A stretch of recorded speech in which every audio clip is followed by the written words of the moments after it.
This is a magnificent victory for the American people that will allow us to make America great again.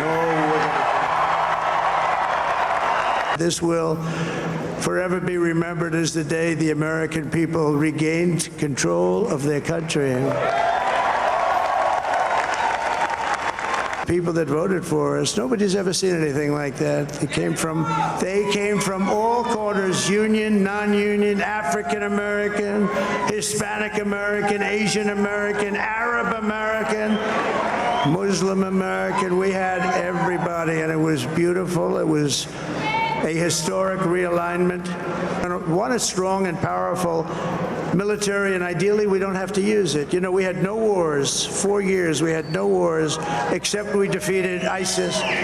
We defeated ISIS in record time, but we had no wars. They said, you will start a war. I'm not going to start a war. I'm going to stop wars.